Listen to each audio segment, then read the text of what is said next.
नमस्कार. मॅक्स महाराष्ट्रामध्ये तुमचं सर्वांचं स्वागत. अ, अ, आज खूप महत्त्वाचा दिवस आहे आणि आज केंद्रीय अर्थसंकल्प अर्थमंत्री निर्मला सीतारामन हे सादर करणार आहेत. नरेंद्र मोदी यांच्या 3ऱ्या कार्यकाळामध्ये हा सर्वात महत्त्वाचा आणि लक्षवेधी अर्थसंकल्प असणार आहे. आणि यामध्ये शेतीसाठी आणि शेती व्यवसायासाठी नेमकं काय देणार आहात, हा सर्व देशाचं लक्ष लागून आहे.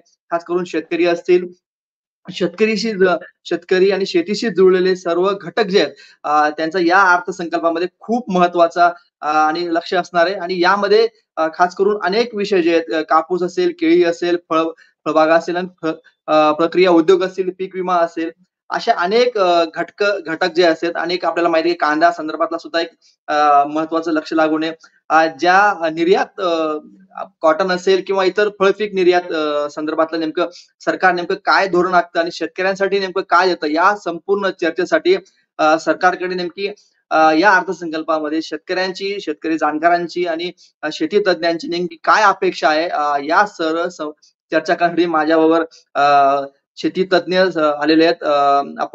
त्यांचं आपण स्वागत करूया. मॅक्स महाराष्ट्र आणि मॅक्स किसानमध्ये आपलं सर्वांचं स्वागत. माझ्यावर अनिल भोकरे जे आहेत, ते माजी अ, कृषी संचालक आहेत, जे त्यांचा कृषीवर प्रचंड अभ्यास आहे, तसंच तज्ञ सुद्धा आहेत. तसंच प्रदीप जैन जे आहेत, ते महाकॉटचे संचालक आहेत. कॉटन संदर्भातलं त्यांचं प्रिडिक्शन, तसंच कॉटन नेमकं आयात निर्यात आणि बाजार नेमकं काय धोरण असेल, त्यांचं सुद्धा खूप स्वागत आहे. तसंच विशाल अग्रवाल सुद्धा बनाना एक्सपोर्ट करतात. बनाना एक्सपोर्ट संदर्भात त्यांचं बराचसा अभ्यास आहे. तसंच प्रकाश पाटील जे आहेत, ते शेती तज्ञ आहेत, तसंच आदर्श शेतकरी सुद्धा आहेत. तसंच वकील सुद्धा आहेत, ते बऱ्याचशा केसेस लढतात. तसंच माझ्याबरोबर सुनील देवरे जे आहेत, माझे मित्र, ते शेतकरी संघटनेचे आहेत. त्यांनी बरेच शेतकऱ्यांना आवाज सुद्धा उठवला होता. तुमचं सर्वांचं स्वागत करतो मी. अगोदर अनिलजी भोकरे यांच्याकडे जातो आणि प्रत्येक विषयावर आपण सर्व मान्यवरांकडे जाऊया. हा अर्थसंकल्प अनिलजी कुठल्या अर्थाने महत्त्वपूर्ण ठरणार आहे? कारण नरेंद्र मोदी यांचा जो 3रा कार्यकाळ आहे आणि निर्मला सीतारामन जे त्यांचा आज बजेट अपेक्षित आहे. या बजेटमध्ये नेमकं काय असावं? या बजेटमध्ये तुम्ही काय अपेक्षा व्यक्त करता? शेतकऱ्यांना काही पदरात मिळेल का? कारण खूप मोठे इश्यू आहेत. गेल्या लोकसभे निवडणुकीचं जर बघितलं, की शेतकऱ्यांना हा मुद्दे खूप महत्त्वाचे होते. आता या संपूर्ण खास करून शेतकरी ओरिएंटेड हा मतदारसंघ असेल का? म्हणजे शेतकरी ओरिएंटेड हा अर्थसंकल्प असेल का? या संदर्भात आपलं काय मत आहे? तर नक्कीच आपण जसं म्हटल्याप्रमाणे सर्वांना प्रथम नमस्कार आणि मी फार आभार मानतो मॅक्स महाराष्ट्राचे, की त्यांनी एक संधी आम्हाला या ठिकाणी उपलब्ध करून दिलेली आहे. आणि आपण जसं म्हटलात की सगळेजण म्हणतात की भारत हा कृषीप्रधान देश आहे, महाराष्ट्र कृषीप्रधान आहे, शेतकऱ्यांचं हित पाहिलं पाहिजे. तर बजेटमध्ये ॲलोकेशन्स ज्यावेळेस होतात तर नक्कीच शेतीला देखील काही पूरक बजेटमध्ये आपलं स्थान असतं, परंतु अपेक्षाप्रमाणे नक्कीच त्यामध्ये गॅप असतो. आणि विशेष करून जर का आपण आता महाराष्ट्र आणि देशाचे इश्यूज पाहिले तर फार मोठा इश्यू पहिल्यांदा तर एक क्लायमेट चेंज आहे. म्हणजे वातावरण बदलाची जी आपल्याला प्रश्न फार मोठा भेडसावतो आहे. आणि त्या मानाने मग रिसर्च पासून तर विस्तारापर्यंत आणि त्याच्यावरच्या मात करण्याच्या मेथोडॉलॉजी अजूनही पाहिजे तशा ह्या मिशन मोडवर राबवल्या जात नाही. तर त्याला काही स्थान मिळेल का? कारण की क्लायमेट चेंज हा नुसताच शेतकऱ्यांना नाही तर ग्राहकांना तितकाच आणि सगळ्या नागरिकांना तो भेडसावतो आहे. नंतर मग दुसरा प्रश्न आहे की वॉटर स्कॅरसिटी, म्हणजे आपण जे म्हणतो अजूनही आपल्याकडे शाश्वत इरिगेशन फॅसिलिटीज म्हणजे 12ही महिने शाश्वतपणे पाणी, आपण जरी राष्ट्रीय पाणलोट विकास कार्यक्रम राबवला, जलयुक्त शिवार राबवला, पण अजूनही सगळ्या गावांमध्ये तो काही फार मोठा मॅसिव्ह स्केलने राबवलेला नाही. अजूनही आपल्याकडे टँकर फीड आहे. म्हणजे आता सुद्धा काही गावांमध्ये जर का टँकर चालू असतील तर फार मोठा भेडसावणारा तो एक प्रश्न आहे. आणि म्हणून पुन्हा त्याला बजेटमध्ये एक वेगळं स्थान. आणि यामध्ये पहिले मी एकच सांगेल की दरवेळेस फक्त कुठलीही शासकीय योजना म्हटलं की फक्त रिस्ट्रिक्टेड टू गव्हर्नमेंट पॉलिसी आणि गव्हर्नमेंट ऑर्गनायझेशनलाच फक्त ते सीमित होतं. पण आता एक अशी वेळ आलेली की सगळ्यांचा सहभाग घेतला पाहिजे. म्हणजे विशाल आणि ते आता मान्य करतील, सगळेजण आपण पण मान्य कराल, जेवढे काही ॲग्रिकल्चरचे फ्रंट्स आहेत म्हणजे मग विस्तार असेल तर प्रायव्हेट कंपन्यांचा आणि प्रायव्हेट एंटरप्रिन्युअरचा फार मोठा रोल आहे, एनजीओचा फार मोठा रोल आहे. मग या सगळ्या ऍक्टिव्हिटीज मध्ये along with the government policies, आणि गव्हर्नमेंटकडे आपल्याला माहिती आहे की I was also one of the bureaucrat, मग फार इश्यूज आहेत. म्हणजे मग मॅन पॉवर असेल तर अशा वेळेस कंट्रोल जरी गव्हर्नमेंटचा असला तर ओपन माइंडने सगळ्यांना इन्व्हॉल्व्ह केलं पाहिजे, सगळ्यांना या पॉलिसीज मध्ये इन्व्हॉल्व्ह केलं पाहिजे आणि तसा फंडिंग त्यांना दिला पाहिजे. नंतर सगळ्यात महत्वाचं म्हणजे क्रेडिट अवेलेबिलिटी. म्हणजे सर्वजण शासकीय योजना आणि भरपूर योजना, पण मी आता स्वतः अनुभवतोय फार मोठा गॅप बँकेचा आहे, आणि हा फार मोठा इश्यू खरं तर बजेटमध्ये घेतला पाहिजे आणि तो स्ट्रिक्टली घेतला पाहिजे. नुसतं फंड ॲलोकेशन करून होणार नाही. माझ्याकडे मी आज रिटायर झाल्यानंतर जे काम करतो विविध स्तरावरचं, तर माझ्या एकट्याचं म्हणजे मी जी ॲग्रिरियन कन्सल्टन्सी काढली 31 कोटीचे प्रपोजल सगळ्या बँकेमध्ये पडून आहेत, आणि एक वर्ष त्याच्याकडे पाहिलं जात नाही. म्हणजे क्रेडिट अलोकेशन इज देअर, योजना आहेत, पण execution is a big problem. आणि म्हणून क्रेडिट ऍक्सेसिबिलिटी याच्यासाठी काय केलं पाहिजे, याला कसं प्रावधान दिलं पाहिजे, हा फार एक मोठा इश्यू आहे. नुसतं अलर्ट करून पण नाही चालणार. म्हणजे अलोकेशन हा एक भाग झाला, आणि अलोकेशन बरोबर एक्झिक्युशनच्या बाबतीमध्ये फार इश्यूज आहेत.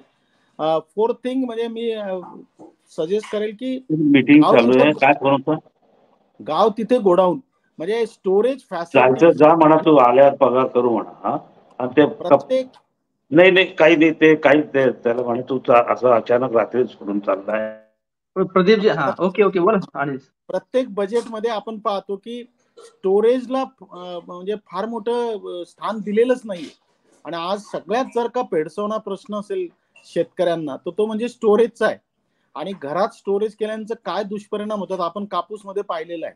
तर गाव तिथे गोडाऊन, म्हणजे प्रत्येक विलेजेसला हे जे इन्फ्रास्ट्रक्चर फॅसिलिटी, तर त्याला सगळ्यात जास्त म्हणजे माझं तर सजेशन आहे की हे जे छोट्या छोट्या गोष्टी विस्ताराच्या त्या बंद करून ह्या आपल्याला स्टोरेज फॅसिलिटी, कारण की प्रोडक्शन नक्कीच आपण चांगलं करतोय आता, म्हणजे सगळ्या प्रकारचं प्रोडक्शन इज ॲट पीक, पण स्टोरेज आणि सप्लाय चेन, म्हणजे सप्लाय चेन हा फार मोठा इश्यू आहे. म्हणजे कुठलंही घ्या, अन्नधान्यापासून तर फ्रुट्स आणि व्हेजिटेबल, आणि सप्लाय चेन म्हणजे not only for exports, domestic supply chain सुद्धा स्ट्रॉंग झालं पाहिजे. आणि त्याची पणन मंडळाला पेक्षाही सगळ्यांचं इन्व्हॉल्वमेंट याच्यात कसं करता येईल, तो एक भाग होता. नंतर न्यू ऍग्रिकल्चर पॉलिसीमध्ये कॉम्प्रिहेन्सिव्ह मुलांना आतापासून ऍग्रिकल्चरचे धडे, ऍग्रिकल्चरचं प्रॅक्टिकल, आणि याला फार मोठं बजेट ॲलोकेशन झालं पाहिजे.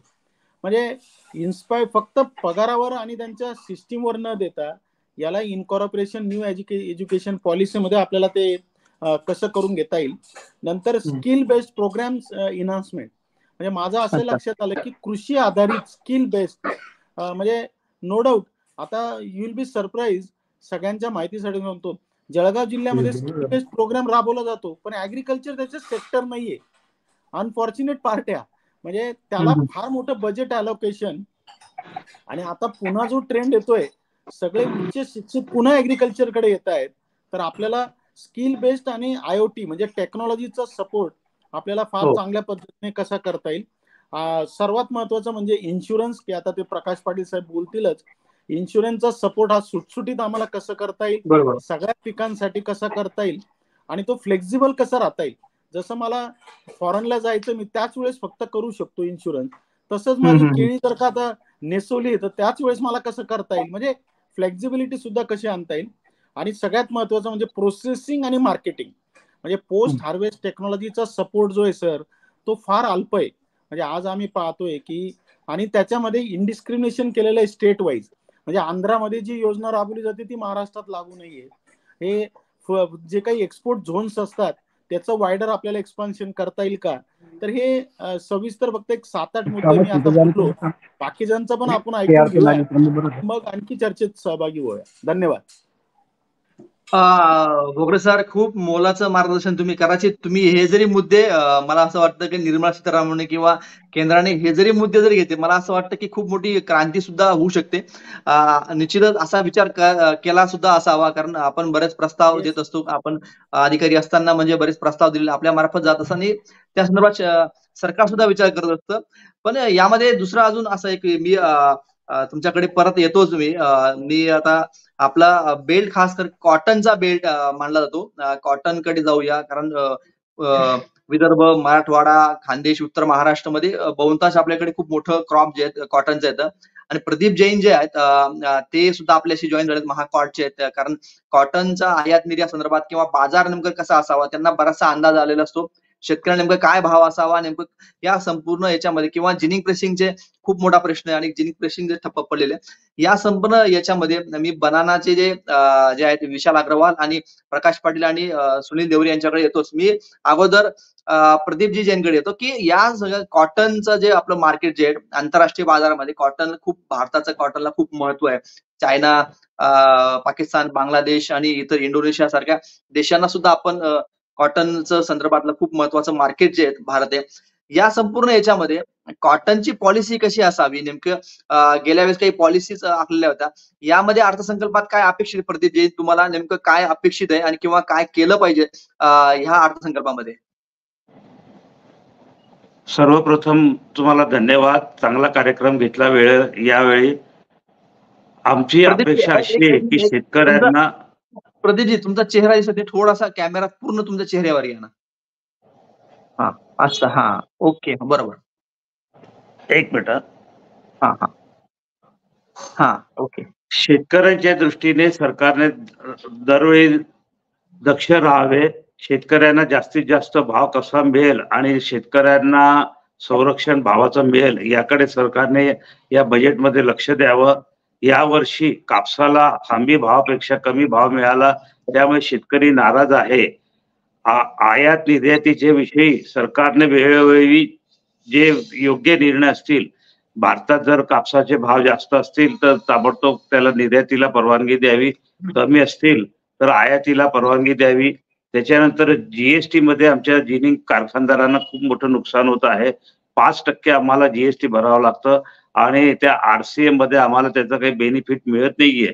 तेव्हा हा जीएसटी आणि आरसीएमचा जो दर आहे तो 1% करावा, जेणेकरून आमच्या जिनिंग कारखानदारांनाही त्याचा फायदा होईल आणि इंडस्ट्रीलाही फायदा होईल. असं पाहिलं तर शेतकऱ्यांकरता आणि जिनिंग करता दरवेळी आमच्या ज्यावेळी मीटिंग होतात त्यावेळी सरकार आमची नेहमी बाजू ऐकत राहते. ही समाधानाची बाब आहे. अशा मोठ्या आमच्या मागण्या इंडस्ट्री ॲज सच काहीच नाहीये. फक्त जीएसटीचा मोठा प्रश्न आहे आणि अविनाश भाऊ आमच्या बरोबर आहे. त्यांना मी विनंती करतो त्यांनी आपलं मांडावं. अविनाश आहे का अविनाश?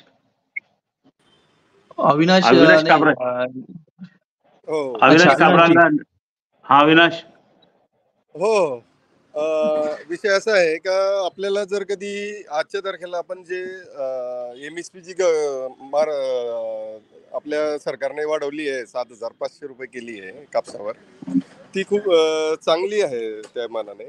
पण इंटरनॅशनल मार्केटला ती खूप हायर लेवलला जाते. त्या मार्केटमध्ये आपण नाही टाकू शकत. तर याच्यासाठी आपल्याला एक्सपोर्ट करणं जरुरी आहे, कारण इंडियाचा क्रॉप खूप मोठ्या प्रमाणावर येणार आहे यावर्षी पण. 3,50,00,000 वरती क्रॉप जाण्याची शक्यता आहे यावर्षी पण आपला. तर आपला कापसाला जे एक्सपोर्ट होणार आहे त्याला जर त्यांनी एक्सपोर्ट ड्युटी जर याला ड्युटी ड्रॉबॅक द्यायला पाहिजे त्यांनी. आपला जो कापूस एक्सपोर्ट करतो त्या गोष्टी त्या याला, तर त्याच्याने सुद्धा शेतकऱ्यांना खूप फायदा होईल आणि त्याच्यामुळे शेतकरी चांगल्या कंडिशनमध्ये राहील. त्याच्यामुळे दुसरं आमच्या जिनिंग इंडस्ट्रीला जो आहे ना सगळ्यात मोठा भेडसावणारा प्रश्न आहे का आरसीएम भरावा लागतो जिनिंगला. आजच्या तारखेला पूर्ण कुठल्याही ॲग्रिकल्चर प्रोड्यूसला आरसीएम नाही आहे. फक्त कापसालाच आरसीएम राहिल्यामुळे तो मोठा प्रश्न आहे जिनिंग इंडस्ट्रीचा. तरी सरकारने जर कधी आरसीएम नाही बंद केला तरी 5% पासून 1% आणलं तर तो इथं फायद्याचा होईल त्यासाठी.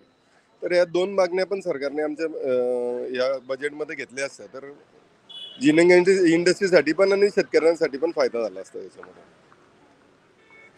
निश्चितच जिनिंग प्रेसिंगचा हा एक प्रश्न आहेच कारण तो अर्थसंकल्पात अनेकदा राज्य सरकार असेल किंवा केंद्र सरकारकडून अपेक्षा व्यक्त केली जाते.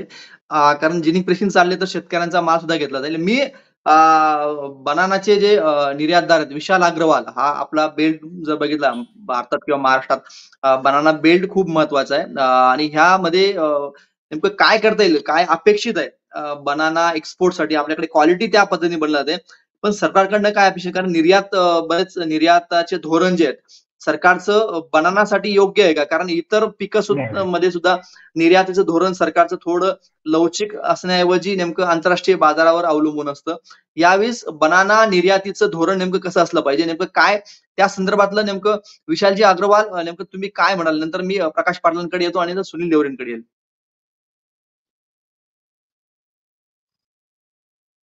विशालजी तुमचा आवाज म्यूट आहे. आवाज करा.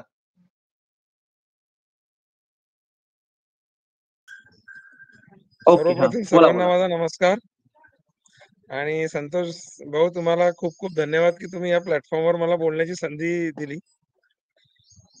भोकरे मी साहेबांचा एक आभार थोडंसं मानतो. आधी बनाना इंडस्ट्री बद्दल सर्वांना अपडेट असं करू इच्छितो की भारत हा जगातील सर्वात मोठा केळी उत्पादक देश आहे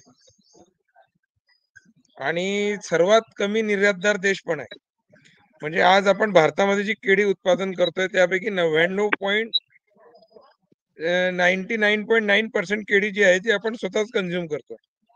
फक्त 0.1 केळी आपण जे ते एक्सपोर्ट करतो. आता ओके. त्यातल्या त्यात जर आपण जळगाव जिल्ह्याचा जर विचार केला तर मागच्या वर्षी जळगाव जिल्ह्यामध्ये 63,000 हेक्टरवर केळीची लागवड होती आणि ह्या वर्षी ही लागवड जी आहे ती साधारणतः 68,000 हेक्टर पर्यंत जाईल. अच्छा. आता सर्वात महत्वाचा मुद्दा की त्यामध्ये आपला जळगाव जिल्हा जो आहे तो फक्त G9 चा सर्वात मोठा उत्पादक आहे आणि G9 म्हणजे ग्रँड 9 कॅव्हेंडिश बनाना ही सर्वातकडे ऍक्सेप्टेबल व्हेरायटी आहे. म्हणजे डोमेस्टिक कन्झम्पशन साठी पण आणि एक्सपोर्ट कन्झम्पशन साठी पण. एवढ्या मोठ्या प्रमाणामध्ये ग्रँड 9 कॅव्हेंडिश बनानाचं प्रोडक्शन भारतात कुठेही होत नाही.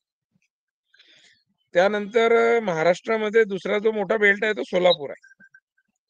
पण आज निर्यातीमध्ये जे आहे आपण खूप माग आहे. आता निर्यातीमध्ये आपण मागो आहे त्याचे दोन कारण आहे की आपलं डोमेस्टिकचं कन्झम्पशन खूप मोठ्या प्रमाणात आहे. पण निर्यातची मागणी खूप मोठ्या प्रमाणात वाढत आहे कारण की पनामा TR4 नावाचा जो पनामा विल्ट नावाचा जो एक रोग आहे, ज्या मेन निर्यातदार देश होते जसं कोस्टारिका आहे किंवा इक्वेडोर आहे किंवा बरोबर. फिलिपिन्स, ह्या देशामध्ये पनामा नावाचा जो व्हायरस आहे तो खूप मोठ्या प्रमाणात पसरत चालला. म्हणजे ऑलमोस्ट तिथं 50% जी क्रॉप आहे ती पनामामुळे व्हॅनिश झाली. आणि पनामा हा असा रोग आहे की तो एक वेळेस जर तिथं त्याचा शिरकाव झाला तर तुम्ही कमीत कमी 50 वर्षापर्यंत तिथे केळी नाही घेऊ शकत. 50 वर्ष म्हणजे साधारणतः एक जनरेशन जी अच्छा. आहे ती हो. तुमची पूर्ण त्या क्रॉपची ड्रॉप होते. हं. तर अख्ख्या जगामध्ये आज आपण फक्त मिडल ईस्टला केळी निर्यात करतोय. रशियामधनं आपल्याला खूप मोठ्या प्रमाणात मागणी आहे. म्हणजे रशियामधनं तर एवढी मोठी मागणी आहे की आपण महिन्याला 10,000 कंटेनर जरी करू तरी कमी. युरोपमधनं मागणी आहे. पण निवड आज आपली जी पॅकिंग क्वालिटी आहे त्या पॅकिंग क्वालिटीच्या धोरणामुळे आज आपण त्या देशांना केळी निर्यात करू शकत नाही. अच्छा. मेन मुद्दा आज आपला जो आहे किंवा सरकारकडनं आम्हाला काय अपेक्षा? हं. आज बनाना इंडस्ट्रीमध्ये जी निर्यात आहे म्हणजे मागच्या 2018 किंवा 19 किंवा 19-20 ची जर आपण फिगर घेतल्या तर भारतामधनं साधारणतः फक्त 4,000 कंटेनर जे आहे ते केळी निर्यात होत होते. आज 2,000 म्हणजे हा केळी निर्यातीचा जो आकडा असतो हा जानेवारी टू डिसेंबर असतो. हा फायनान्शियल ओके. असतो. बरोबर. तर हां. मागच्या वर्षाचा जर आपण आकडा घेतला तर आपण 27,000 कंटेनर निर्यात केले फक्त मिडल ईस्टला. आणि तरी मिडल ईस्टला आपला जो मार्केट शेअर आहे म्हणजे कम्पॅरेटिव्हली मिडल ईस्टला जी केळी येते ती फिलिपिन्स आणि कोस्टारिकावरनं येते. तरी आपला जो शेअर आहे मिडल ईस्टचा तो फक्त 25 ते 30% आहे. म्हणजे मिडल ईस्टचे मार्केट आपण पूर्ण 100% कॅप्चर करू शकत नाही. म्हणजे केवढं मोठं हे आहे, गॅप किती मोठा आहे. आणि डोमेस्टिक मध्ये एवढी मोठी मागणी असून म्हणजे आज एक्सपोर्ट केळीचे एक्सपोर्टला तर खूप मोठी मागणी आहे पण डोमेस्टिक मध्ये मागणी वाढत चालली. आता बरोबर. सरकारचं जे धोरण आहे आपण याला सरकारच्या धोरणासोबत कसं क्लब करू शकतो की जसं मोदी साहेब नेहमी म्हणतात की doubling the farmer income, right. किंवा बाबा प्रत्येक फार्मरचं जे इन्कम आहे ते डबल व्हायला पाहिजे. तर नुसतं किंवा त्याचं यील्ड डबल करून त्याचं उत्पन्न डबल होणार नाहीये. तो जे प्रोड्यूस करतोय त्या प्रोड्यूस केलेल्या मालाचा जर योग्य बाजारभाव मिळाला तर त्याचं इन्कम डबल होणार. प्रोडक्शन डबल करण्याची एक लिमिटेड कॅपॅसिटी आहे, त्याच्यावरती तुम्ही प्रोडक्शन डबल नाही करू शकत. तुम्हाला जो योग्य बाजार भाव आहे ते जिथपर्यंत वाढणार नाही तिथपर्यंत त्याची इन्कम नाही तुम्ही डबल करू शकता. तर याला जोड अशी आहे की जर आपला निर्यात आपण 2 किंवा 3% पर्यंत जरी नेऊ शकलो, आज 0.1 किंवा 0.2% जो एक्सपोर्ट आहे तो आपण 2 to 3% पर्यंत जरी गेला तरी डोमेस्टिकचे जे रेट आहे ते 15 रुपये म्हणजे 15 रुपये पर केजी म्हणजे 1500 रुपये क्विंटल हा फार्मर रेट. आजही राऊंड द इयर सारखा केळी म्हणजे जळगावचे दोनच ख्याती आहे, एक सोनं आणि एक केळी, एक ग्रीन गोल्ड आणि एक येलो गोल्ड. बरोबर. तर येलो गोल्डला तर वर्ल्ड वाईड ख्याती मिळून गेली, ग्रीन गोल्डला अजून मिळण्याची प्रतीक्षा आहे राईट, आणि राईट. त्याच्यासाठी आमचे प्रयत्न चालू आहे. तर 15 रुपये केजीचा जरी फार्मरला रेट मिळाला, average rate round the year, तरी शेतकरी समाधानी. तर त्यासाठी एक्सपोर्ट हा वाढणे गरजेचं आहे. एक्सपोर्ट जर वाढला तर त्यासाठी आपल्याकडे ड्रायपोर्ट असणं गरजेचं आहे. नांदेड सारख्या आपल्या जालन्याला ड्रायपोर्ट ऑलरेडी काम सुरू झालंय. औरंगाबादला ड्रायपोर्ट आहे. नाशिकला ओझरला ड्रायपोर्टचं ऑलरेडी जमीन ऍक्विजिशनचं काम सुरू केलंय गव्हर्नमेंटने. पण जळगाव सारखं एवढं मोठं हब असल्यानंतर ड्रायपोर्टचं अजून गव्हर्नमेंट, आम्ही बऱ्याचदा भोकरे साहेब असताना आम्ही बऱ्याचदा ड्रायपोर्टची मागणी केली. रेल्वेद्वारे केळी निर्यातची मागणी केली. नंतर इथं पॅक हाऊस आणि कोल्ड चेंबरची मागणी मोठ्या प्रमाणामध्ये आम्ही मागणी करतोय सरकारला. पण त्यामध्ये असं ठोस असं कार्य जे आहे अजून कोणीही केलेलं नाही.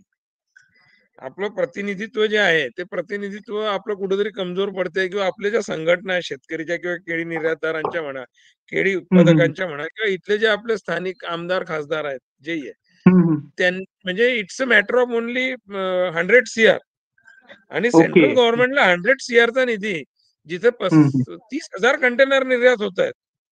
30,000 कंटेनर मधनं आपण खूप मोठ्या प्रमाणामध्ये फॉरेन रेव्हेन्यू जनरेट करून देतोय गव्हर्नमेंट, आणि 100 CR त्यामधनं गव्हर्नमेंटला इथं स्पेंड करणं it's not a big deal.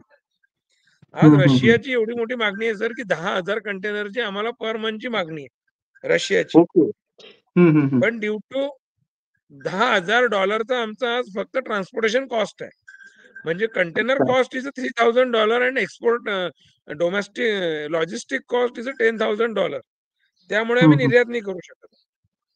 तर तुम्ही विषय लक्षात घ्या की जर लॉजिस्टिक मध्ये जर गव्हर्नमेंट इन्व्हॉल्व्ह झाली किंवा लॉजिस्टिकच्या जर फॅसिलिटी गव्हर्नमेंटने व्यवस्थित हे करून दिलं तर 10,000 कंटेनर म्हणजे almost 2 lakh ton per month. आज जळगाव जिल्ह्याचं 10,000 टन पर डेचं प्रोडक्शन आहे. 10,000 टन पर डे. आणि ह्या वर्षी जळगाव जिल्ह्यामधनं आम्ही फक्त 5,000 कंटेनर करणार आहोत. आतापर्यंत आम्ही 3,000 कंटेनर करून चुकलो. 5,000 कंटेनर आम्ही एक्सपेक्टेड करतोय. मागच्या वर्षी राऊंड द इयर आम्ही फक्त 2,200 कंटेनर केले होते. Round the year. तो आकडा या वर्षी 5,000 कंटेनरवर जाणार. आकडा दिसताना खूप मोठा दिसतोय की बाबा आम्ही 2,200 कंटेनरवरनं 5,000 कंटेनर गेले, आम्ही 100% ची ग्रोथ अचीव्ह केली. पण ऑन द कॉन्ट्ररी जेव्हा तुम्ही त्याला टन मध्ये कन्वर्ट कराल तर 5,000 कंटेनर म्हणजे 10,000 टन.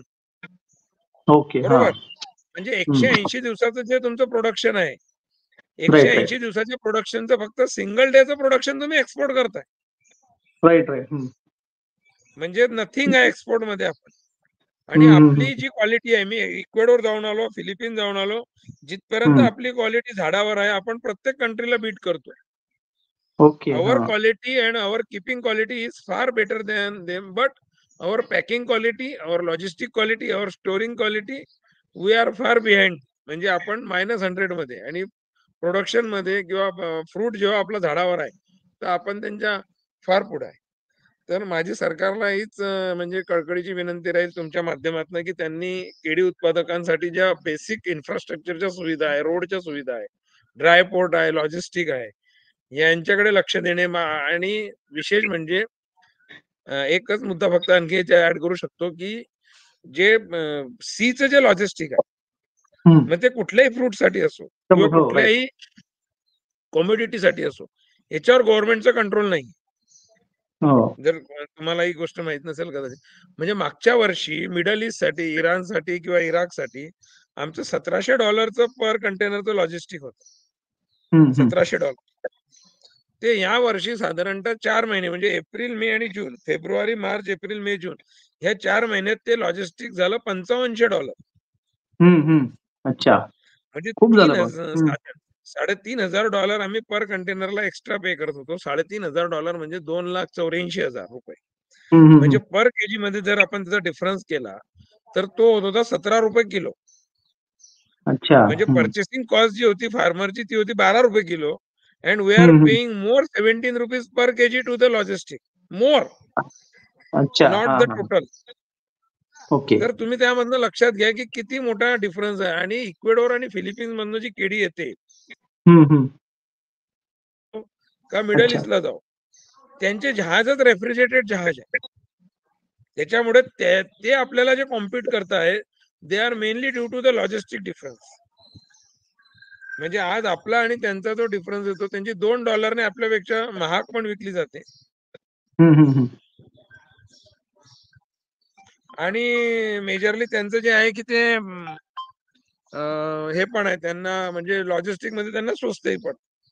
तर बरेच मुद्दे आहे सर. आता अभिषेक देव सर पण येऊन गेले या हप्त्यामध्ये जळगावला. आपल्या एपेडाचे चेअरमन साहेब भोकरे सर होते त्या दिवशी. त्यांनी यावर्षी जळगावला क्लस्टर म्हणून डिक्लेअर करण्याचं म्हणजे मोठं आश्वासन दिलंय. तर जळगाव जिल्हा जर क्लस्टर म्हणून जर डिक्लेअर झाला तर मग तर केळी उत्पादकांना खूप मोठा दिलासा मिळेल. धन्यवाद. बोलायला आणखी भरपूर नाही आपण टायमाचा अभाव घेऊन मी माझा आटोपते घेतो. आणि संतोषजी, जसं अग्रवाल म्हटलं ना की ऐकलं जातं, पण आता बजेटमध्ये बघा आपेडाकडे आपले इतके प्रस्ताव पडून आहेत तर ते एकच कारण सांगतात की फंड्स नाहीये. मग आता बजेटमध्ये तर फंड द्यायला पाहिजे ना. ऑलरेडी जे आमचे प्रस्ताव तर त्याला तुम्ही दिलं पाहिजे ना. आणि मला एक सांगा, सी वरचा कंट्रोल जर काही यांनी नाही केलं तर ट्रान्सपोर्ट होणारच नाही. मग कसं परवडेल? म्हणून आता बजेटमध्ये हा फार महत्वाचा मुद्दा आहे साहेब. तुम्ही स्वतंत्रपणे लागल्या विषयाला आम्ही तुमच्याकडे येऊ, पण हे मांडलं गेलं पाहिजे. आता महाराष्ट्रात केळी महामंडळ अजून एक्झिक्युशन सुरू नाही झालं. मी तर म्हणतो भारताचं कॉर्पोरेशन पाहिजे की ज्याला हे सपोर्ट करेल आणि हे सगळे लॉजिस्टिक्स व्यवस्था बदलून टाकेल. तर याला फार मोठा उंच स्तरावर आपण उचललं पाहिजे आणि सातत्याने तुम्ही कलाय, मग तरच होईल. नाही तर बनाना इंडस्ट्री पण धोक्यात आहे ना आमची. धोक्यात येईल. बरोबर. प्लीज. नाही, खूप महत्वाचा अग्रवालजी तुम्ही बऱ्याचशा गोष्टी प्रकाश टाकलेला. म्हणजे ह्या गोष्टी आता म्हणजे समुद्र मार्ग जो आहे, म्हणजे एक्सपोर्ट जर करायचं तुम्हाला समुद्र मार्ग हा सगळ्यात बेटर आहे आणि तो मार्गावरच नियंत्रण नसेल तर ही खूप गंभीर गोष्ट आहे. तुम्ही अजून एक खूप महत्वाचा मुद्दा मांडला की स्थानिक लोकप्रतिनिधी याकडे गांभीर्याने बघत नाही. म्हणजे जो बनाना हब आहे किंवा आपला कॉटन हब आहे इकडेच नाहीये, म्हणजे आणि ते दुसरीकडे देत आहे. इथे जर केलं तर खूप त्याचा फायदा होऊ शकतो. आणि तुम्ही खूप महत्वाचे मुद्दे मांडले. मला असं वाटतं की याच्यावर आपण स्पेशल हे करूया. आणि मी तुम्हाला धन्यवाद देतो की खूप महत्वाचे तुम्ही मुद्दे मांडले. आणि हे जरी तुम्ही मुद्दे मांडले आणि हे मुद्दे सरकारपर्यंत जरी गेले, मला असं वाटतं की आपण सगळं पुढाकार घेऊ आणि ह्या गोष्टी करायला भाग पाडायला पाहिजे. मला असं वाटतं त्यात आम्ही सुद्धा मॅक्स महाराष्ट्र, मॅक्स किसान सुद्धा या संदर्भातलं तुमचं मार्गदर्शन घेऊन पुढे या अनेक गोष्टी करू आपण. पण सरकारने ह्या जरी गोष्टी जरी केल्या तरी खूप मोठी इंडस्ट्री बनानाची होऊ शकते. तुम्ही जे आकडेवारी सांगितली आणि ही आकडेवारी खूप आहे. म्हणजे अजून त्या लेवलचं आपल्याकडे प्रोडक्ट तयार होतंय केळीचं. म्हणजे तुम्ही बोलले की गोल्डन आणि ग्रीन जी बनाना आहे तो बनाना सुद्धा एक्सपोर्ट झाला पाहिजे. ग्रीन आपल्याकडे सर्वाधिक जास्त येतो. खूप महत्वाचे मुद्दे मांडले. मी तुमच्याकडे परत येईल अग्रवालजी. भोकरे साहेबांकडे येईल. मी प्रकाश पाटील यांच्याकडे येतो, कारण प्रकाश पाटील बऱ्याच वेळापासून मी सुनील देवरे शेतकरी संघटना या संदर्भात त्यांचं सुद्धा मत आपण घेऊया. नेमकं जे प्रकाश पाटील जे मत मांडतील किंवा विशाल अग्रवाल आणि भोकरे साहेबांसंदर्भात नेमकं शेतकरी संघटना सुद्धा काय करू शकते हे पण आपण बघूया. प्रकाशजी, तुम्ही प्रगतशील शेतकरी आहात. नेमकं ह्या बजेटमध्ये तुम्हाला काय अपेक्षित, जसं पीक विमा असेल किंवा इतर गोष्टी, तुम्ही स्वतः शेती सुद्धा करतात, प्रगतशील शेतकरी आहात तुम्ही, आदर्श शेतकरी आहात आणि अनेक केसेस सुद्धा लढतात. ह्या सगळ्या ताळमेळ सरकारने नेमकं या बजेटमध्ये काय करावं आणि शेतकऱ्यांसाठी काय द्यावं असं तुम्हाला काय वाटतं तुम्हाला? एक शेतकरी प्रतिनिधी म्हणून बजेटकडनं माझ्या ज्या अपेक्षा त्या शॉर्टमध्ये सांगतो. पहिल्याने हे बजेट निवडणुकांना समोर लक्ष ठेवून केलं नको जायला पाहिजे. कारण जर निवडणुकांचं लक्ष ठेवलं तर ते पूर्वी ठीक होतं ते, पण आता असं की वैयक्तिक लाभ दिला जातो तर कायमस्वरूपी पायाभूत सुविधांकरता त्याकडे दुर्लक्ष होतं. शेतीचं त्याच्यापासून फार मोठं नुकसान होतं. दुसरी बाब जी आहे त्याच्यामध्ये माझ्या ज्या अपेक्षा आहेत त्या दुसऱ्या काही जे मोदी साहेबांनी जाहीर केलेले त्यांच्या ज्या अपेक्षा आहेत त्याच अपेक्षा मी बोलतो ते त्यांनी त्याच्यात पूर्ण करायला पाहिजे. ते देश आत्मनिर्भर करायला म्हणतायत, शेतकरी आत्मनिर्भर करायला म्हणतायत. तसंच त्यांचं जर वैयक्तिक लाभ दिला त्याला ते सुद्धा रेवडी वापरतात. ती रेवडी असं त्यांचंही मत आहे. माझे तेच मत आहे त्यांनी रेवडी देऊ नये. मग हे देताना त्यांचं दुसरं म्हणणं आहे की शेतकऱ्यांचं उत्पन्न 2022 पर्यंत डबल होणार. आता ते 2022 पर्यंत डबल झालं नाही झालं, हा वादाचा मुद्दा आहे, त्याच्यात मला ते जायचं नाही. तर ज्यावेळेस तुम्हाला शेतकऱ्यांचं उत्पन्न वाढवायचं असेल त्यावेळेस तुम्हाला एका बाजूला उत्पादन खर्च कमी करावा लागेल, दुसरी वेळेस त्याचे शेतमालाचे भाव जास्त ठेवावे लागतील आणि नेमकं याच्या विरुद्ध पॉलिसी आखली जाते. हे चुकीचं आहे. याच्याकरता जर विचार केला 3 वर्षापूर्वी जागतिक बाजारपेठेत रासायनिक खतांच्या किमती अचानक फार वाढल्या. त्यावेळेस केंद्र बरोबर. शासनाने कोणतंही अनुदान न वाढवताना भाव वाढलेले राहू दे. दुसऱ्या वर्षी तेवढेच भाव कमी झाले. दुर्दैवाने केंद्र सरकारने त्यावेळेस जे अनुदान होतं ते जैसे करून द्यायला पाहिजे मागच्या वेळेप्रमाणे, पण त्यांनी त्याच्यात अनुदान कपात केली आणि जी भाव वाढ होती ती जैसे ठरवली. हम्म. त्याच्यामुळे आमचा उत्पादन खर्च वाढला. इकडे जर उत्पादन खर्च वाढत असेल तर त्याचं उत्पन्न डबल होणं हे शक्यच नाही. आता रासायनिक खतं, फवारणी, औषधी याच्यावर जीएसटी आकारलं जातं, ते जर कमी केलं तर आपला उत्पादन खर्च सुद्धा कमी होतो. आणि प्रश्न उत्पन्न जर वाढवायचं तर दुसरा महत्वाचा शेतमालाचा भाव शेतकऱ्याला जास्त कसं मिळेल. आज जे केंद्र सरकारचं आयात निर्यात धोरण ठरवलं जातं ते ग्राहकाला समोर ठेवून ठरवलं जातं. शेतकऱ्याचं ही त्याच्यात कुठेही बघितलं जात नाही, जवळपास बघितलं जात नाही. एकही आयात निर्यात धोरणाची पॉलिसी ही शेतकऱ्याची हिताची न करताना ग्राहकाची हिताची केली जाते. त्याच्यामुळे शेतकऱ्यांचे सगळे भाव नियर अबाउट सगळे कोलाप्स होतात आणि त्याचं नुकसान शेतकऱ्याला होतं. आता याचा जर विचार केला, आपला भारत देश असा आहे की भारतात सगळ्या प्रकारचं वातावरण आहे, हाय टेम्परेचर आहे, लो टेम्परेचर आहे, सगळ्या प्रकारची जमीन आहे. जगातले बहुतेक शेतमालाचं उत्पादन भारत घेऊ शकतो. फक्त शेतकरी कोणतं घेतो कोणतं घेत नाही, त्याला आर्थिकदृष्ट्या जे परवडतं ते तो घेतो, जे परवडतं ते घेत नाही. आपण जर पूर्वीचा विचार केला, आपण तेलबियाणे आपण स्वयंपूर्ण होतो, आपल्याला जवळपास आयातीची गरज नव्हती. आज दुर्दैवाने आपली परिस्थिती अशी की आपण जवळजवळ 60 ते 62% तेलबी आपण आयात करतोय आणि आणखी पुढचं दुर्दैव असं की त्यातून 80% तेल जे आहे ते पाम तेल आहे आणि पाम तेल आपल्या आरोग्याला अहितकारक आहे. म्हणजे एका बाजूला आपण आयात करून शेतमालाचे भाव कमी करतोय, शेतकऱ्याचं नुकसान करतोय. दुसऱ्या बाजूने त्याचं उत्पादन आपले ऑटोमॅटिक कमी होतं, शेतकरी दुसरीकडे डायव्हर्ट होतोय आणि शासनाचं परकी चलन त्याच्यामध्ये जास्त जातंय. आणि आपल्या नागरिकाचा जर आपण आरोग्याचा प्रश्न केला, जे तेल आपल्याला खायला पात्र आणि लायक नाही ते तेल आपण तुम्ही काही म्हणा, तुमच्या तेलामध्ये नियर अबाउट 48% तेल मिक्स येतंय. तुम्ही किती ब्रँडेड तेल घेतलं, कोणाचं 30% असेल, कोणाचं 60% असेल. म्हणजे त्या बाबतीत तशीच परिस्थिती कडधान्याची आहे. कडधान्य सुद्धा आपण स्वयंपूर्ण होतो, आता कडधान्य सुद्धा आयात केलं जातं. प्रत्येक निर्णय थोडे भाव वाढले की लगेच त्या आयातीचा निर्णय घेतला जातो. आपल्या आयात निर्यात धोरणावर जगाच्या कोणत्याही देशाचा भरोसा राहिलेला नाही.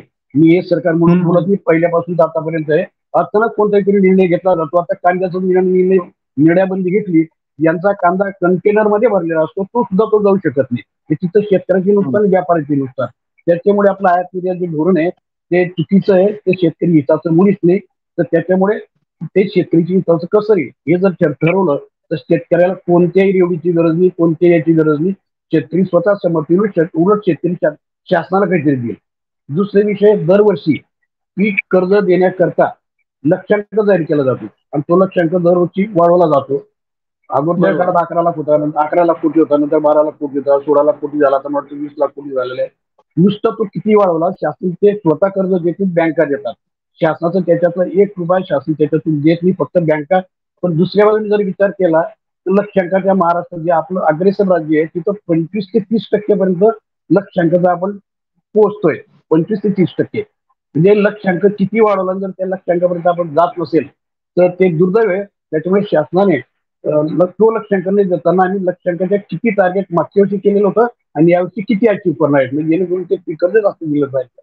दुसऱ्या बाजूने देशाचा विचार जर केला तर 40% शेतकऱ्यांपर्यंत बँका पोहोचले किंवा बँका शेतकऱ्यांपर्यंत गेलेली.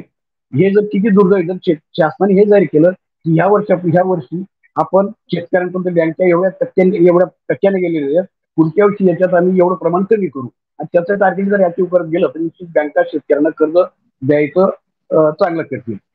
दुसरी गोष्ट, आता भोकरे साहेब बोलले पीक मध्ये बाबतीत, त्याच्यात मी जास्त बोलला आणि कारण तो फार मोठा विषय, त्याची पूर्ण याच्यावर जरी हे केलं तर त्याच्यात शासनाच्या ज्याही केंद्राचे असो का राज्याचे असलो आणि कोणत्याही राजकीय पक्षाचा सत्ताधारी पक्ष जरी असला तरी त्या योजना तयार करताना संबंधित घटकांना चर्चा केली जाते, त्याला विचारलं जातं. पण कृषीविषयक ज्याही योजना तयार केल्या जातात तिथं शेतकऱ्याला त्याचे जे एक्सपर्ट आहेत त्याला कुठेच विचारलं जात नाही. ही योजना तयार करताना विचारलं जात नाही, राबवलं जाताना विचारलं जात नाही, त्याच्यात जर ते सुधारणा करायची असेल त्याबाबत विचारलं जात नाही. त्याच्यामुळे जी कोणती योजना येते म्हणजे पीक सुद्धा तर ती योजना शासनाला निर्देश असेल, बँकरचा निर्देश असेल, विमा कंपन्या निर्देश असेल, पण ती शेतकऱ्यांना निर्देश राहत नाही. दरवर्षी पीक विमा योजनेवरचा खर्च वाढतोय. आता त्याच्यावर 32 ते 31 हजार कोटी देशभरात त्याच्यावर खर्च होतोय. आणि दुसऱ्या बाजूने जर विचार केला, जर आपला खर्च वाढतोय तर आपल्या शेतकऱ्यांच्या तक्रारी कमी व्हायला पाहिजे. पण शेतकऱ्यांच्या तक्रारी आपण जर बघत असेल तर त्या फार मोठ्या प्रमाणात वाढतायत. त्याच्यावर शासन विचार करत नाही. जर त्या जागेवर शेतकरी कधी असले तर शेतकऱ्यांच्या अडचणी तिथं मांडल्या जातील आणि त्या योजना चांगल्या पद्धतीने राबवल्या जातील. दुसरं, शेतकऱ्यांना जे कर्ज दिलं जातं तर ठीक आहे, पीक कर्जाला त्यांचं हे सबसिडी याला कर्ज व्याजाला. परंतु आता मी कार घेतली, मला 8.5% व्याजाने कार आहे. व्यक्तित्व जे शेतकरी मी जे सिबिल माझं तेच आहे. पण मी जर माझ्या उपसा सिंचन योजनेकरता मी कर्ज घेतलं, 61 लाखाचं घेतलं, 21 लाखाचं घेतलं, कोणी चिबकला घेतलं, कोणी कशाला घेत असेल तर ते 12.5% ते 13%. मी कार घेतलं तो लक्झरी सेडन झाला. ती नाही जरी झाली त्याच्यात माझं उत्पादन वाढणार आहे, देशाचं जीडीपी वाढणार नाही. तर जिथं माझं उत्पादन वाढणार आहे, देशाचं जीडीपी वाढणार आहे, तिथं जर 12.5% आणि 13% जर व्याज दर असेल ते अत्यंत चुकीचे. शेती त्याच्यामुळे कधीच वाढू शकत नाही. हे धोरण बदल करायला पाहिजे. जे आयुष्यामध्ये वस्तू आहेत त्याच्यावर तुम्ही वाढवायचं तर वाढवा, नाही वाढू नका. पण कमीत कमी ज्याच्यापासून माझं उत्पादन वाढणार आहे, देशाचं जीडीपी वाढणार आहे, त्याचा तरी विचार करून ते व्याज दर त्याचे कमी करायला पाहिजे. हे सरळ सगळं मी संबंधित अर्थ राज्यमंत्री, तिथले डेप्युटी सेक्रेटरी यांच्यापर्यंत संपूर्ण विषय पटतो सगळ्यांना, पण त्याची कारवाई काहीच होत नाही. हे सगळे विषय सेंट्रल गव्हर्नमेंटचे सगळे केंद्रीय कृषी मंत्री यांच्याकडून उपस्थित केले. त्यांना पटतं, ते मिटिंगा पण लावतात. पण त्यांचं जर नंतर उत्तर येतं तर त्याच्यात काही त्याचा उपयोग होत नाही. शेवटी आपल्याला दिसमूड व्हावं लागतं. अशा पद्धतीने त्याचं हे होतं. आता खतांचा जर विचार केला, देशभरात खतावर 1,88,000 करोडची सबसिडी दिली जाते. मी एक मुद्दा मांडला की त्याच्यात संयुक्त खताला सबसिडी दिली जाते, वॉटर सोल्युबल खताला जर सबसिडी दिली, शासनाला पहिल्यांदा काय वाटतं की आज सबसिडी वाढवण्याचं काहीतरी आणलं. मी शासनाला हे पटवतो, जर तुम्ही वॉटर सोल्युबल खताला सबसिडी दिली तर तुमच्या टोटल सबसिडीमध्ये कमी होऊन थोडीशी सबसिडी तुमची वाढेल, पण टोटल सबसिडी उलट कमी वाढणार नाही. कारण जेव्हा तो शेतकरी वॉटर सोल्युबल खतावर तयार होईल तेव्हा तो संयुक्त खत वापरणारे जे जास्त लागतात त्याच्यावर जी सबसिडी सेव्ह होईल आणि याच्यात वाढेल. दुसरी गोष्ट, संयुक्त खत जर बघितले तर आज त्याचं अवेलेबिलिटी जी आहे ती 30 ते 40% आणि वॉटर सोल्युबल खतांची अवेलेबिलिटी ती 90%. म्हणजे आज 30-40% अवेलेबल होतात आणि बाकीचे जमीन पडीत राहून तुम्ही जर विचार केला, आपली जमीन दरवर्षी खराब होतोय, त्याचा पीएच वाढतोय, त्याचा सेंद्रिय कर्म कमी होतोय. म्हणजे तुम्ही इकडे सबसिडी जास्त देऊन जमीन खराब करतायत आणि जर वॉटर सोल्युबल याला दिलं तर त्याची अवेलेबिलिटी 90%. ही जमीन सुद्धा खराब होणार नाही. तुम्हाला हे संयुक्त खत ट्रान्सपोर्टला फार अडचण येते, आणि त्याचं शॉर्टेज होतं. जर याला सबसिडी असेल तर ऑटोमॅटिक ते ट्रान्सपोर्ट सुद्धा त्याच्याने वाचेल. अशा पद्धतीने जर विचार केला तर निश्चितच त्याचा शेतकऱ्यांना फायदा होईल. पण हे वर्क कोणी ऐकायला तयार नाही. कारण या पॉलिसी मॅटर मध्ये शेतकरी तज्ञ शेतकऱ्यांना घेतलं जात नाही. त्याच्यामुळे हा आपलं नुकसान होतं. आता पीक विम्याच्या बाबतीत शेतकऱ्यांचे काही गैरसमज, 4-5 गैरसमज मी तुम्हाला सांगतो. जर ते गैरसमज शेतकऱ्यांपर्यंत पोहोचवले तर त्याच्या 60 ते 70% तक्रारी येणार नाही. तर ती यंत्रणा गव्हर्नमेंटकडे गरजली. तर उदाहरणार्थ माझा गैरसमज असा की मी पीक हप्ता भरला की मला नुकसान भरपाई मिळायला पाहिजे. मला नुकसान भरपाई तेव्हा मिळेल माझं नुकसान त्यावेळेस. दरवर्षी किती मिळायला पाहिजे हे चुकीचं आहे. पण शेतकरी दरवर्षी त्याची नुकसान भरपाई मागतात. दुसरा बाजूच्या महसूल मंडळाला मिळालं म्हणजे मला मिळायला पाहिजे. म्हणजे अशा ज्या 4-5 गैरसमज दूर केले, त्याच्या तक्रारी एकदम त्याच्यात मिनिमाइज होती. आणि त्याच्यात पीक विमा योजनेमध्ये महत्वाचं होतं उंबट उत्पादन म्हणजे मागील 5 वर्षाची सरासरी आणि त्याच्या 70%. त्याच्यापेक्षा जर तुम्हाला उत्पादन कमी आलं तर तेवढ्या पर्सेंटमध्ये तुम्हाला नुकसान भरपाई देय होते. आता उंबट उत्पादन काढायची आपण क्रॉप कटिंग पद्धत आहे आपली, ती पहिल्यापासून जी चालू तीच पद्धत आहे. आणि त्याच्यात मॅन्युअर येणारे पण होतात. आणि आपण हेतुपूर्वक शेतकऱ्यांचे नेते, राजकीय नेते, प्रशासन उद्देश त्यांचा चांगला आहे, शेतकऱ्यांचा फायदा व्हावा हा उद्देश आहे.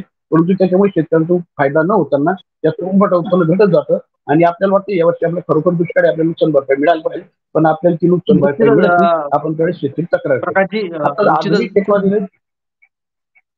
एक महत्वाचे मुद्दे मांडले आपण. काही गेस्ट कडे परत तुमच्याकडे मी येणार आहोत शेवटच्या टप्प्यामध्ये. मी नोट करत होतो की ज्यावेळेस सगळेच विशालजी अग्रवाल असतील ज्यावेळेस सांगत होते आणि तसंच प्रकाशजी पाटील काही मुद्दे मांडत होते, त्यावेळेस अनिल भोकरे सर स्वतः एक प्रत्येक नोट्स काढत होते, एक म्हणजे तज्ञ म्हणून नोट्स, आणि त्यावर काय पुढची पॉलिसी असावी, म्हणजे हे खरं तज्ञाचं एक जिवंत उदाहरण असं म्हणावं लागेल.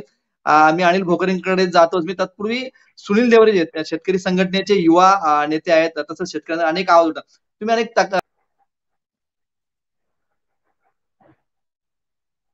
सुद्धा तुम्ही मत ऐकलंय, तसंच भोकरे साहेबांचं ऐकलं. या संदर्भातलं शेतकरी संघटना नेहमीच आक्रमक भूमिका घेत असते. पण मात्र हे जे मुद्दे आहेत, हे मुद्दे सरकारपर्यंत पोहोचण्यासाठी किंवा शेतकऱ्यांचे काय मुद्दे आहेत, की आज अर्थसंकल्प आहे, त्यात काय याच्यात तुम्हाला अपेक्षित की अर्थसंकल्प मध्ये काय आलं पाहिजे, हे जे महत्वाचे मुद्दे. नंतर मी अनिल भोकरे सरांकडे येतो, कारण त्यांनी काही नोट्स काढून ठेवले. त्यांच्या सुद्धा आपण मार्गदर्शन, त्यांचे सुद्धा आपण मत जाणून घेणार आहोत. सुनीलजी. पहिले तर मॅक्स महाराष्ट्राचं धन्यवाद की त्यांनी आम्हाला इथे बोलवलं. तर सांगायचं तात्पर्य असं आहे की आता जे आहे गेल्या 3-4 वर्षापासून शेतकऱ्यांना खूप मोठ्या आर्थिक संकटांना सामोरं जावं लागतंय. मग त्याच्यात अतिवृष्टी असेल, त्याच्यात हमीभावापेक्षा कमी दराने कापसाची खरेदी असेल, उत्पादन खर्च वाढलेला असेल, मजुरांची जी संख्या आहे, रोजंदारी आहे ती वाढलेली आहे. आणि ह्या जर विचार केला एकंदरीत तर शेतकऱ्याला शेती आज रोजी परवडत नाहीये. हे तेवढंच सत्य आहे. आता जरी अग्रवाल साहेबांनी सांगितलं, की आमच्या केळीचा पट्टा असा-असा आहे, केळीमध्ये एवढं-एवढं आहे आणि ₹12 आम्ही पर्चेस करतो आणि ₹17 आम्हाला याचा कंटेनरचा म्हणजे पाठवायचा खर्च आहे. मला एक गोष्ट सांगा, जर का ₹12 ने खरेदी आहे आणि जर का ₹17 पाठवायचे आहेत, तर मग आयात-निर्यात धोरणामध्ये किती मोठा बदल झाला पाहिजेल? आता त्यामुळे ह्या सर्व गोष्टींचा जर अभ्यास केला, तर पहिले तर आता एक कर्जमाफी शेतकऱ्यांना दिली गेली पाहिजे बेसिक स्तरावरती. कारण की मागचे जे काही 3-4 वर्षाचा जो बॅकलॉग आहे, तो कुठेतरी रिकव्हर झाला पाहिजे त्याचा आणि तो बरोबर. जर रिकव्हर झाला तर बरं होईल. नाहीतर मग काही खरं नाही. आत्महत्याशिवाय पर्याय नाही शेतकऱ्यांना अशी एकंदरीत परिस्थिती आहे. आपण किती काही सांगितलं आणि अर्थसंकल्पाचा जो विषय आहे आजचा महत्त्वाचा, की अर्थसंकल्पामध्ये काय तरतूद झाली पाहिजे. मला प्रश्न पडतो असा, की अर्थसंकल्पामध्ये जरी तरतूद झाली, पण ती खरंच अशी युटिलायझेशन होते का? हा संशोधनाचा विषय आहे. नुसतं आपण बोलतो की अर्थसंकल्पामध्ये ही तरतूद झाली पाहिजे. आता भारत हा कृषीप्रधान देश आहे. मग भारत जर का कृषीप्रधान देश आहे, तर अर्थसंकल्पामध्ये कृषी क्षेत्राला किती टक्केवारी दिली पाहिजे? बरोबर आहे की नाही? जर का आपण त्याला पॉइंटमध्ये देतो 2%, 5%, जे एक्स-वाय असेल ते. पण त्याची गरज आहे का? आता भोकरे साहेबांनी सांगितलं 31 कोटीचे प्रपोजल त्यांच्याकडे पेंडिंग आहेत.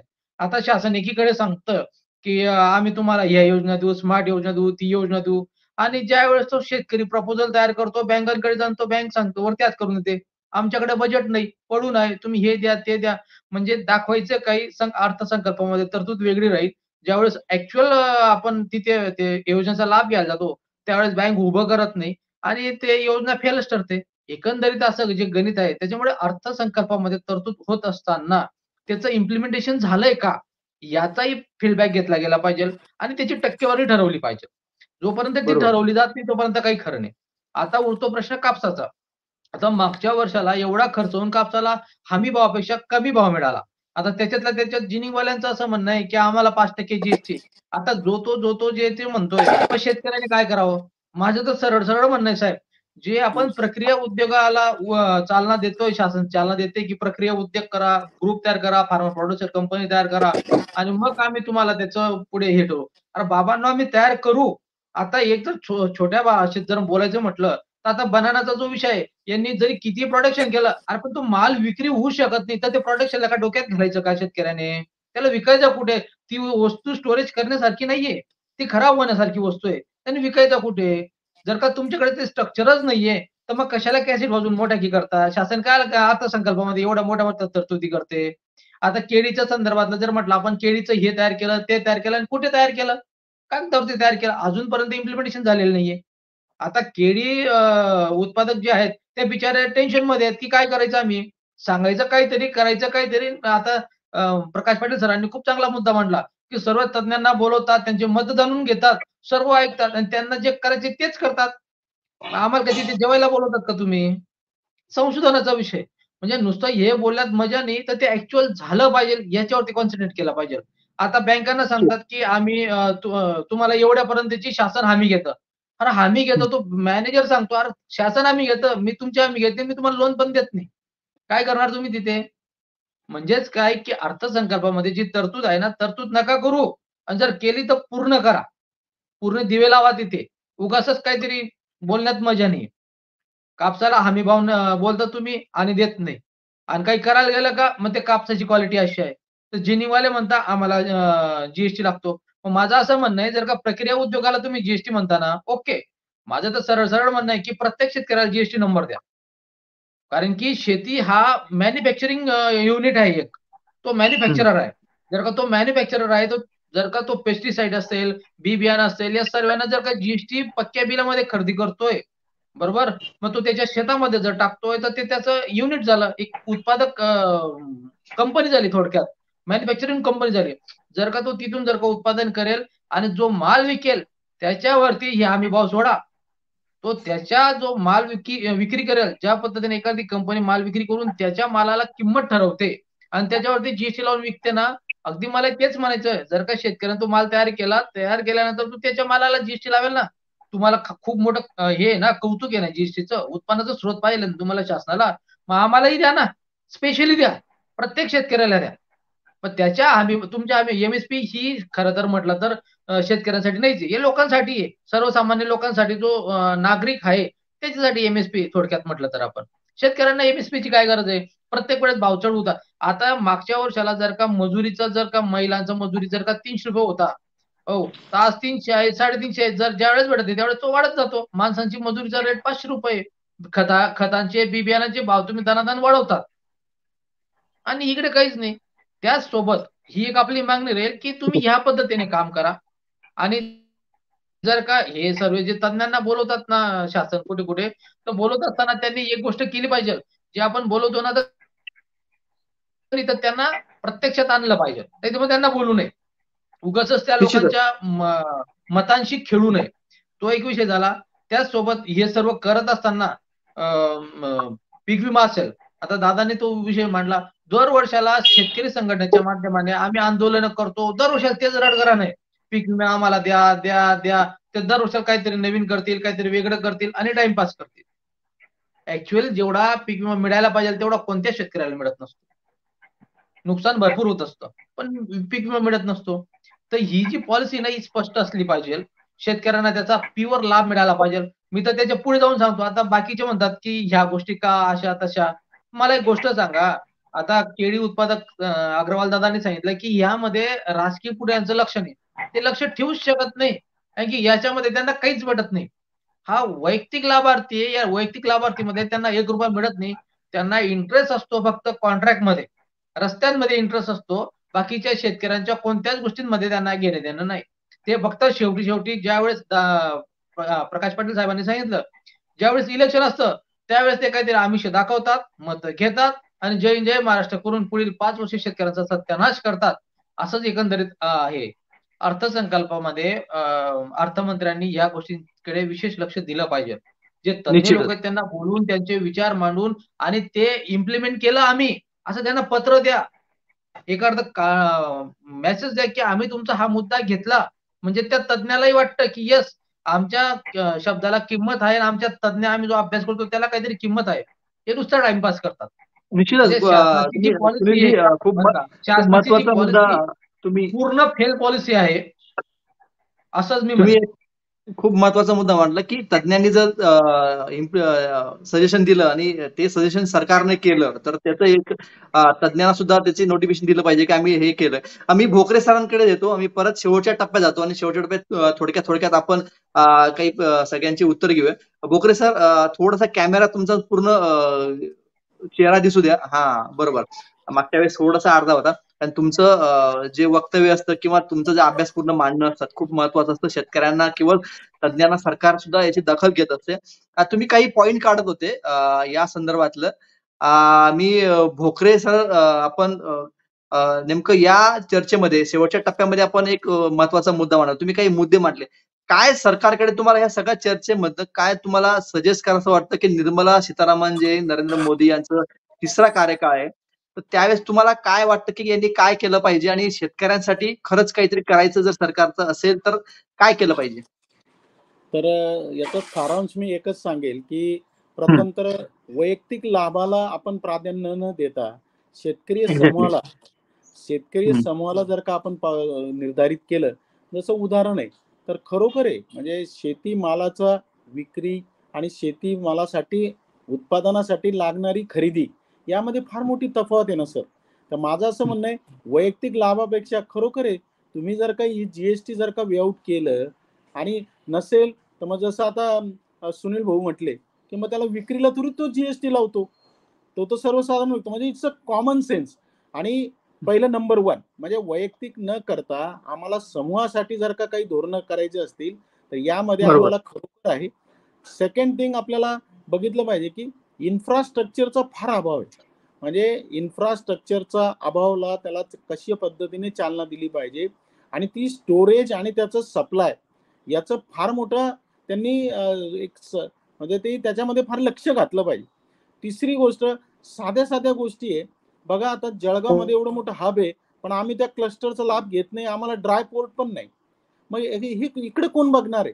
म्हणून ज्या केंद्र शासनाने ज्या राज्याचं जे प्रावीण्य आहे त्याला काही म्हणजे त्याला प्राधान्य दिलं पाहिजे. जर का जळगाव मधला केळी आहे, विदर्भामधला संत्रा आहे, नंतर मोसंबी आहे, मग तर म्हणायला म्हणतो आम्ही ते क्लस्टर आहेत.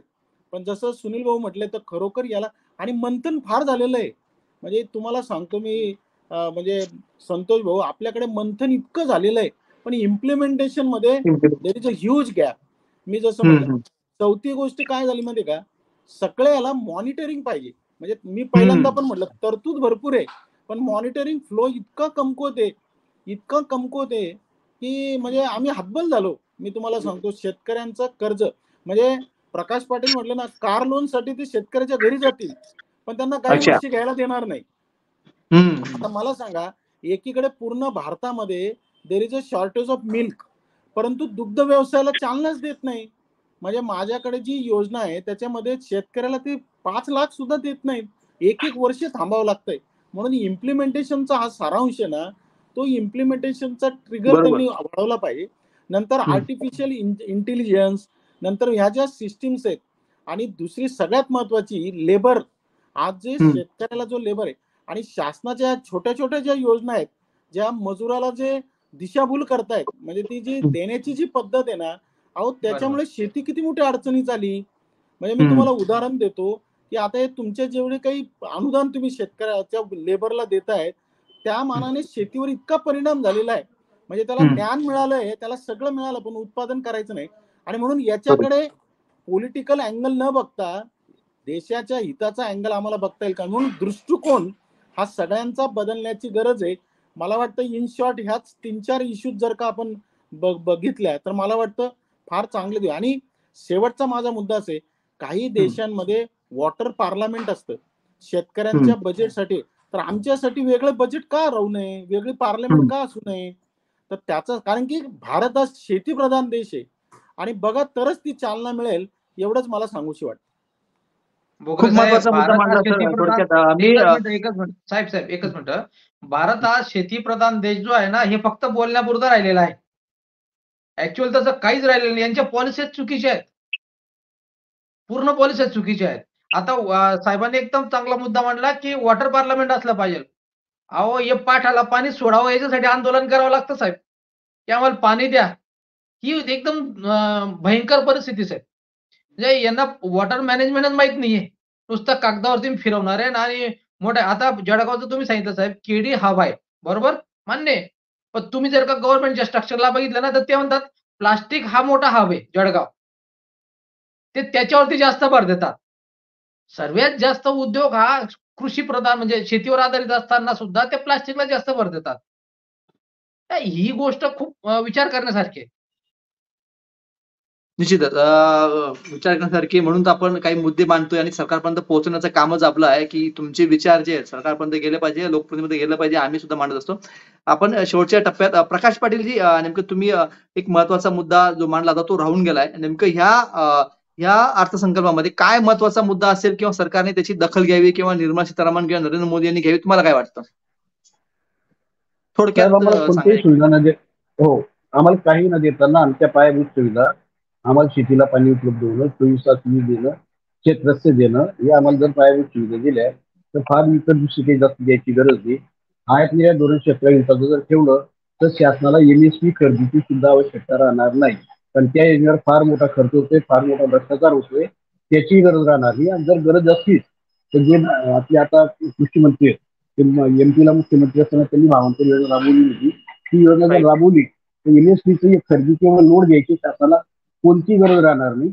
आणि कर्जमाफी या विषयाकरता माझं मत असं आहे, जे खरोखर पात्र आहेत त्यांना द्यावं, पण जे बिल फॉल्टी फॉर्डर आहे त्यांना ते पैसे कर्ज भरण्याकरता त्यांना कशी इन्सेंटिव्ह दिलं जाईल आणि त्यांना पुढे रोटेशन मध्ये कर्ज कायमस्वरूपी भरत असतील असं जर केलं तर त्याचं बँकेत क्रेडिट वाढतं, त्याला त्याच्याकरता त्याला प्रोत्साहन दिलं जायला पाहिजे.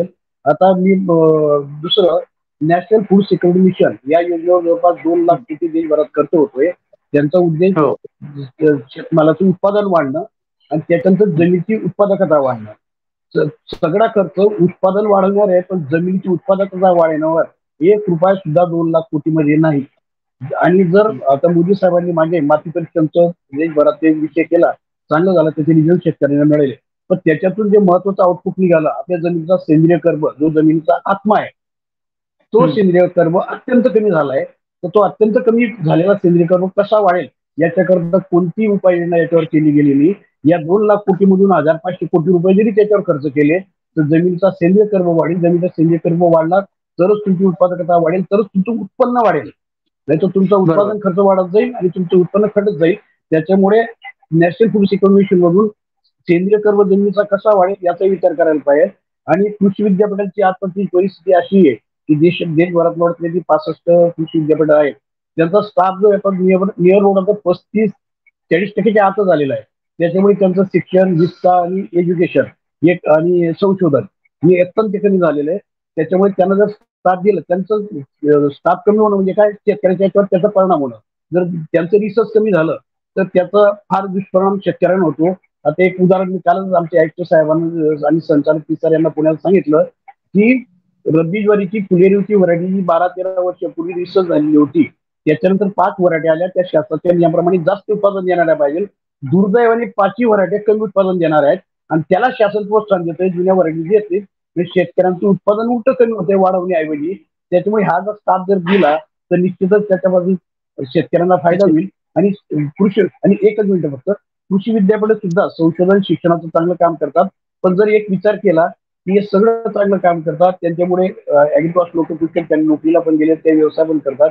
पण मला असं कोणी आढळून आलं नाही की बीएससी ऍग्री झाला, एमएससी ऍग्री झाला, पीएचडी झाला आणि तो चांगली शेती करण्याकरता घरी आला, असं कुठेही झालेलं दिसत नाही. मी जर एखाद्या लेक्चरला गेलो अभ्यासक्रमामध्ये काय करायचं सांगतं, व्यवसाय सांगतं, पण चांगली शेती करायची असं कोणाचं. त्याच्यामुळे अभ्यासक्रम असा बदल करायला पाहिजे की जेणेकरून त्याचे चांगले लवकर होण्यापेक्षा चांगले शेतकरी जमावेत अशी मी त्याच्याकडनं अपेक्षा करतो. बरं प्रकाश पाटील, तुम्ही जो मुद्दा मांडला, पहिलीपासूनच प्रकाश पाटील तुम्ही जो एक मुद्दा मांडला ते अनिल भोकरे सरांनी मांडला अगोदर की शालेय शिक्षणामध्ये सुद्धा याचा समावेश करावा, कारण आता सध्या ती सुद्धा चर्चा सुरू आहे. आपल्याला वेळेचं बंधन आहे.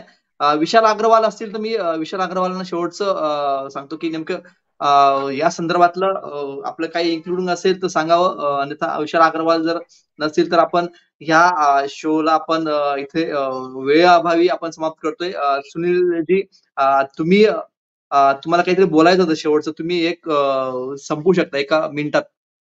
साहेब, मला एकच म्हणायचंय की जे आहे शालेय शिक्षणामध्ये पहिलीपासून तर त्याचं ग्रॅज्युएशन पर्यंत कंटिन्यू एक विषय कृषीचा असलाच पाहिजे.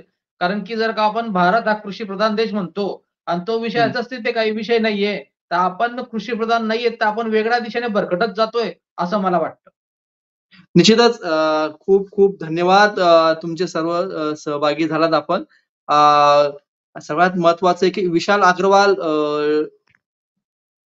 आलेत का? विशाल अग्रवाल, त्यांचा मेसेज आहे मला. ते जर असतील तर शिवानी एक शेवटचं त्यांचं आपण विशाल अग्रवालना काहीतरी मुद्दे मांडायचे आहे.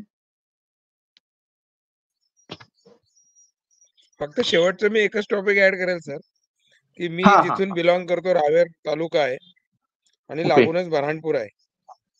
आपला कॅमेरा ऑन करा विशाल. म्हणजे कॅमेरा ऑन आहे सर. कॅमेरा आपण दिसत नाहीत म्हणून. नाही, कॅमेरा ऑन आहे. मला यांनी जे आहे आणि माझा जो एरिया रावेर तालुका हा बऱ्हाणपूरला लागून आहे. थोडासा मुद्दा आपल्या याला वेगळा आहे, पण मी एकच मुद्दा ऍड करतो की नेमकं सरकारने एक धोरण जाहीर केलंय, लाडकी बहीण योजना आणि लाडका भाऊ योजना. हो. अशा योजना सरकारने लागू करून यातनं काहीच तथ्य निघणार नाहीये, नुसतं मतांचं राजकारण आहे. हा बरोबर. एमपी म्हणजे मध्य प्रदेशच्या धर्तीवर एवढा मोठा जो बोजा धर्तीवर. आहे, जे टॅक्स पेअर आहे, शेवटी आपण कुठेही जो व्यक्ती इन्कम टॅक्स जरी नाही भरतोय तरी तो जीएसटीच्या माध्यमातून किंवा कुठल्याही कराच्या बरोबर. माध्यमातून तो गव्हर्नमेंटला टॅक्स देतोच आहे. म्हणजे असं आपण नाही म्हणू शकत की फक्त जो इन्कम टॅक्स पे करतोय तोच गव्हर्नमेंटला टॅक्स देतोय. तो रोड टॅक्स असो, रजिस्ट्रेशन टॅक्स असो, जीएसटी असो, या माध्यमातून तो गव्हर्नमेंटला टॅक्स देतोच आहे. आणि हे फ्रीचे चॉकलेट देणे जिथपर्यंत गव्हर्नमेंट कमी नाही करणार तिथपर्यंत कोणत्याच प्रकारे शेतीची प्रगती होऊ शकत नाही. जे आज एमपीचं मध्य प्रदेशमधनं ही लागण झालेली आहे, फ्री मधनं सर्व वस्तू द्यायची, इलेक्ट्रिसिटी फ्री, अमुक फ्री ढमुक फ्रीच्या वस्तूची कुणालाही किंमत नसते सर. आणि तुम्ही बरोबर. एम्प्लॉयमेंट जनरेट करा, तुम्ही रोजगार द्या, रोजगार हमी योजना आणा, रोजगाराचे म्हणजे इतक्या मोठ्या प्रमाणामध्ये रोजगारची रिक्वायरमेंट आहे की इथे लोक मिळत नाही कामाला आणि लोकांना फ्री मधनं पैसा मिळतोय. ते दिवसभर नुसतं मोबाईल घेऊन आणि गाव दरवाजावर फिरतायत. म्हणजे ऍक्च्युली तुम्ही खेडेगावांची काय परिस्थिती आहे याचा खरोखर सरकारने जाऊन विचार करायला पाहिजे. इकडे आपण म्हणतो की बाबा आम्हाला एम्प्लॉयमेंट नाहीये, एवढे लाख लोक अनएम्प्लॉईड आहे आणि त्यासाठी आम्ही 6,000 12वी पासला, 8,000 ग्रॅज्युएटला, 10,000 आणखी त्याच्या वरच्या व्यक्तीला, 6,000 आणि शेतकरी सन्मान योजना. तुम्ही ते न देता तुम्ही विचार करा ना की त्यांना मजूरच मिळत नाहीये. त्यामुळे जो उत्पादनाची जी क्वालिटी आहे आणि जे उत्पादन आहे म्हणजे 50% शेतकरी त्यामुळे त्रस्त आहे की they are not available of very much good quality labour. Yes yes. तर ह्या फ्रीचे चॉकलेट वाटणं जिथपर्यंत गव्हर्नमेंट बंद करणार नाही तिथपर्यंत कुठून कुठपर्यंत जो आहे तो शेतीप्रधानचा जो आपला मुद्दा आहे तो साकार होऊ शकत नाही. बस एवढंच ऍड करू शकतो सर. धन्यवाद. ते खूप महत्वाचा मुद्दा मांडला की म्हणतात ना की सगळं फ्री जर दिलं तर त्याची किंमत कळत नाही. आणि शेती व्यवसायामध्ये सर्वात महत्वाचा मुद्दा जो आहे की शेती व्यवसायामध्ये मजूर सध्या मिळत नाही. कारण 1,500 रुपये असेल की धान्य सुद्धा त्यांना फ्री मिळतं. म्हणून बरेच शेतकऱ्यांना मजूर मिळत नाही अशी परिस्थिती आहे. आणि मजुरी सुद्धा वाढून मिळताना शेतकऱ्यांना परवडत नाही अशी सुद्धा एक परिस्थिती आहे. शेतकऱ्यांना किंवा लोकांना रोजगार दिला पाहिजे आणि शेतकऱ्यांना खास करून मजुरीची सुद्धा एक गंभीर समस्या उभी राहू शकते. आपल्याला माहिती केळी आपला बेल्ट आहे आणि केळी कापणीला सुद्धा एक म्हणजे तज्ञच लागतात. म्हणजे की एक कला जी ती सुद्धा त्यासाठी खूप आपण सर्वांनी या चर्चेमध्ये सहभाग घेतला. अनिल भोकरे सर असतील, सुनील देवरे, विशाल अग्रवाल, प्रकाश पाटील जे आहेत, प्रदीप देवरे जे आहेत, आपण सर्वांनी या चर्चेमध्ये सहभाग घेतला. आणि निश्चितच हा जो बजेट आहे, हा बजेटमध्ये शेतकरी खूप मोठ्या आशा लावून आहे. आणि शेतकऱ्यांना त्यांच्या न्याय हक्कासाठी आणि शेतकऱ्यांना शेतीप्रधान देश आहे आपला भारत देश. आणि हा भारत देश असाच पुढे जाण्यासाठी शेतकऱ्यांना केंद्रबिंदू ठेवून हा अर्थसंकल्प असावा.